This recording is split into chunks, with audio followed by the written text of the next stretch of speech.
ओम नमः शिवाय। नमस्ते।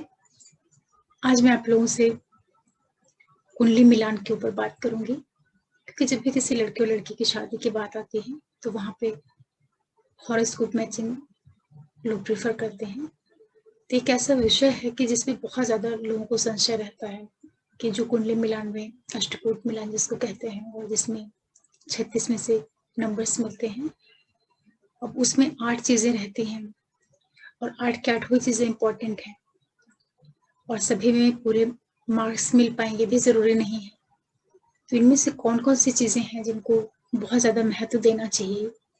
इसमें जो नाड़ी दोष है, भकूट है, गढ़ मिलान है, ग्रह मैत्री है, इसके अलावा जो तारा है और यूनि वगैरह है, इन सारी जो इसके एक एक पक्ष हैं, अगर इनको हम ध्यान से देखें और इस पे विचार करें तो देखिए, महत्व तो सभी का है अपने आप में।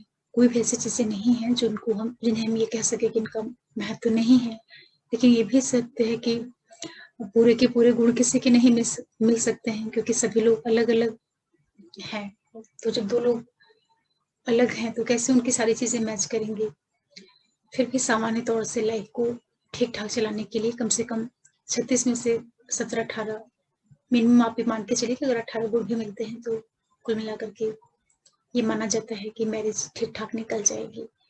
और एक्सीलेंट की बात है तो एक्सीलेंट में तो जितने मैक्सिमम गुण मिले उतना अच्छा है, और साथ में उनके जो ग्रह हैं, ग्रहों का मिलान भी अगर हो तो बहुत ही अच्छी चीज है। तो कुछ मैं आपको संक्षेप में एक हिंट देना चाहती हूँ कि एटलीस्ट आप क्या चीजें देखें कि आश्वस्त हो सके कि ये जो मैरिज है या जो पत्रिका आई है लड़के और लड़की की, इनका आपस में विवाह किया जा सकता है। तो देखिए, जो अष्टकूट मिलान होता है ये केवल चंद्रमा के ऊपर आधारित होता है। जो लड़के का चंद्रमा होता है और जो लड़की का चंद्रमा होता है उसको आधार बना करके जन्म के समय पे लड़की का जो चंद्रमा होता है जिस नक्षत्र में होता है, और लड़की का जो चंद्रमा होता है जन्म के समय जिस नक्षत्र में होता है, तो चंद्रमा के बेस के ऊपर जो है ये अष्टकूट मिलान होता है। इसका अपना एक महत्वपूर्ण स्थान है, बहुत अच्छी चीज है, ये मिलाना चाहिए। लेकिन ये पूरे कुंडली मिलान का ये 33 से 35% ही आप इसको मान सकते हैं, या आप इसको बहुत ज्यादा वेटेज देते हैं तो आप ये मान के चलिए कि करीब 40% आप इसको मान लीजिए। बाकी जो बचा हुआ 60% है वो लड़के और लड़की की कुंडली में अलग अलग जो उनके ग्रहों की स्थितियां हैं उनको भी देखना चाहिए।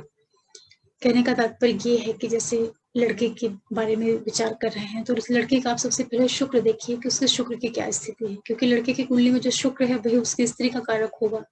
तो अगर शुक्र अच्छी स्थिति में होगा, शुभ स्थिति में होगा, मजबूत होगा, तो ये जरूर है कि उसको पत्नी का सुख मिलेगा।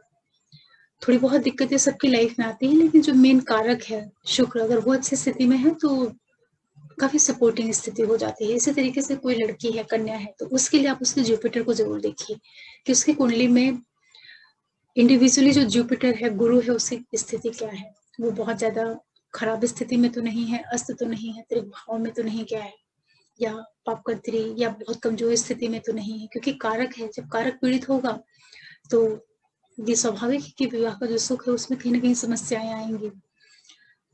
तो मैं आपको ये बताना चाह रही हूँ कि जब भी अष्टकूट मिलान होता है तो आप एक तो ग्रह मैत्री को देखिए। अगर ग्रह एक दूसरे को सपोर्ट करते हैं, ग्रह सपोर्ट करने का मतलब है कि लड़के की जो राशि रहे और जो लड़के की राशि, लड़की और लड़के की जो राशियां रहे वो आपस में मित्र राशि होनी चाहिए। क्योंकि जब राशियां मित्र होती हैं, राशियां मित्र होने का तात्पर्य ये है कि जब दोनों के चंद्रमा जन्म के समय में जिस नक्षत्र में थे तो उनका जो स्वामी ग्रह होगा वो अगर आपस में मित्र हैं तो उनमें बहुत ज्यादा संभावना रहती है कि चंद्रमा ही मन है तो मन मिलने के योग बन जाते हैं। इस तरीके से आप इसको समझ सकते हैं। ग्रह मैत्री बहुत जरूरी चीज है। इसी तरीके से जो भकूट दोष होता है, आज मैं आपको सारी चीजें बहुत शॉर्ट में बताऊंगी। भकूट दोष जो होता है ये राशि के आधार पे होता है। राशि पे आधार के होने का मतलब है कि जैसे लड़के और लड़की की जो राशियां हैं एक दूसरे से छाट नहीं होनी चाहिए और द्विद्वादश नहीं होनी चाहिए, क्योंकि ये स्थितियां अच्छी नहीं मानी जाती हैं।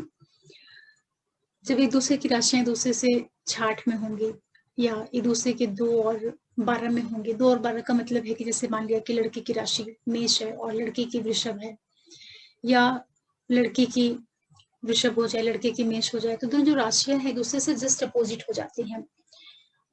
जैसे कि एक से दूसरे को गिनेंगे तो सेकंड नंबर पे आएगी, और दूसरे से उसको गिनेंगे तो वो 12th नंबर पे आएगा। तो मतलब एक तरीके से अपोज करना। तो यहाँ पे ये मान्यता है कि जो आर्थिक स्थिति होती है उसमें थोड़ा कमी रह जाती है, या किसी कारणवश उनको जीवन में कुछ समय अलग भी रहना पड़े किसी भी वजह से, लेकिन फिर भी जो द्विद्वादश की स्थिति होती है ये कुल मिलाकर के आर्थिक अभाव दे दे या किसी वजह से दूर रहना हो, चाहे जॉब की वजह से या बच्चों की वजह से, द्विद्वादश को उतना खराब नहीं कह सकते। लेकिन जब छाठ में होता है, जब राशियों का संबंध छाठ वाला बनता है, तो वहां पर कई बार, क्योंकि एक दूसरे की राशियां ही अगर एक दूसरे से छह हो गई तो एक तरीके से शत्रुतापूर्ण व्यवहार, क्योंकि मन जो है, चंद्रमा मन है, तो वो शत्रु वाली स्थिति निर्मित कर देगा। इस तरीके से छाठ आठ वाला जो संबंध बनेगा तो एक तरीके से मृत्यु या मृत्यु तुल्य का स्थिति दे देता है।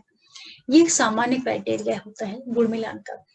लेकिन इन सारी चीजों का भी परिहार हो जाता है। परिहार का मतलब कि ये सारी जो चीजें कुंडली मिलान में दिखाई पड़ती हैं, इनको जब बहुत डीप में जाकर के कोई आप अच्छे एस्ट्रोलॉजर से हॉरोस्कोप मैच कराते हैं, तो इनकी बहुत बहुत सी इनकी काट निकल के आती है, जिसमें द्विद्वादश है, षडाष्टक है। इन सारी चीजों के लिए बहुत ध्यान से देखना पड़ता है। तो जो भकूट दोष है वो भी कई बार खत्म हो जाता है। जब ग्रह मैत्री होती है, दोनों के ग्रहों में मित्रता होती है, तो वो भकूट दोष को भी काफी कुछ कैंसिल कर देता है। और साथ में क्या है कि जैसे कोई भी द्विद्वादश वाली राशियां हो जाएं, लेकिन उनका जो चंद्रमा है या जो उनका जन्म का नक्षत्र है, उनमें अगर समानता, उनमें अगर मैत्री हो, तो भी कई बार द्विद्वादश का जो प्रभाव होता है वो उसका नेगेटिव प्रभाव नहीं पड़ पाता है। इस तरीके से आप इसको समझ सकते हैं।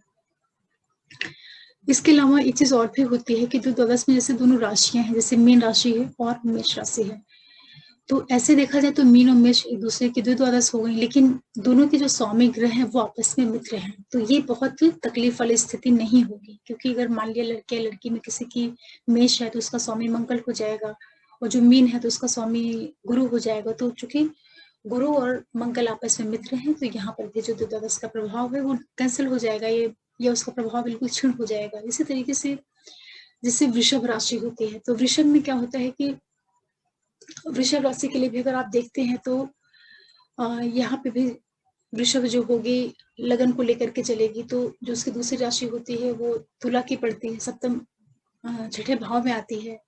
तो वृषभ के साथ में भी जैसे कोई मंगल की राशि आ जाए या वृषभ के साथ में तुला की राशि आ जाए, तो यहाँ पे जो परिस्थितियां बनती हैं वो भी कई बार ऐसा लगता है कि वृषभ के साथ में जो छठे नंबर की राशि आएगी वो तुला आ जाएगी।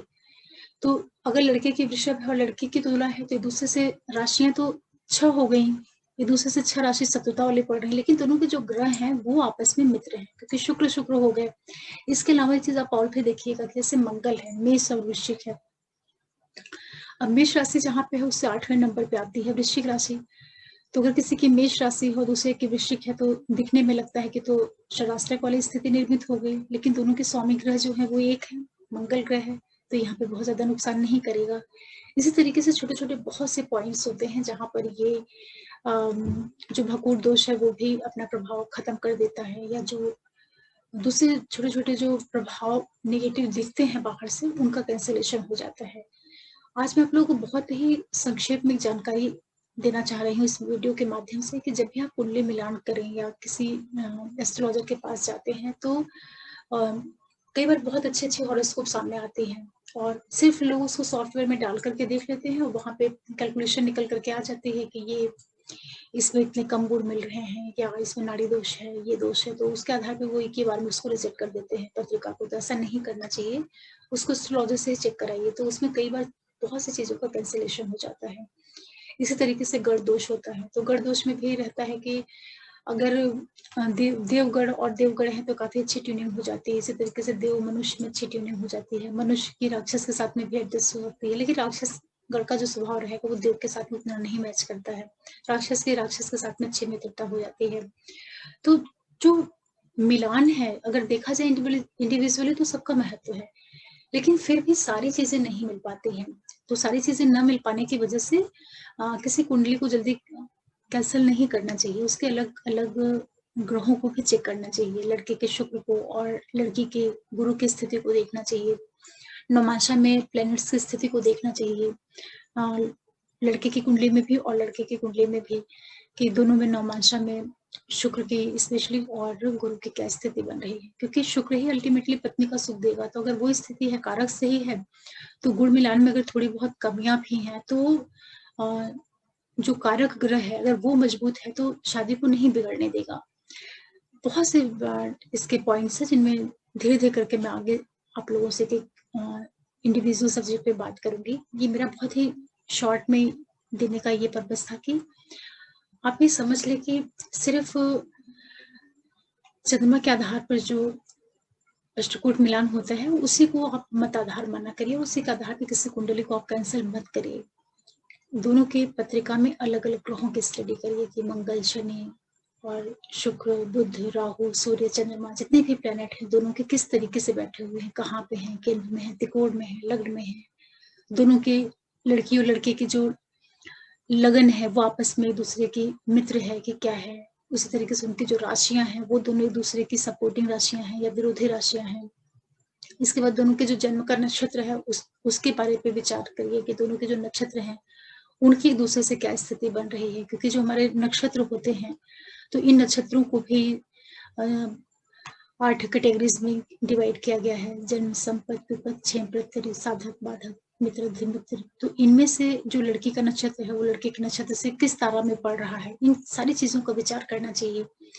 तो जब उसको आप बहुत अंदर डीप में जाकर के चीजों को देखेंगे तो कुंडली बाहर से बहुत ज्यादा नहीं मिलती हुई दिखने के बावजूद भी जो वो कुंडली होती है वो एक साथ में विवाह के लिए उसमें आगे बढ़ा जा सकता है।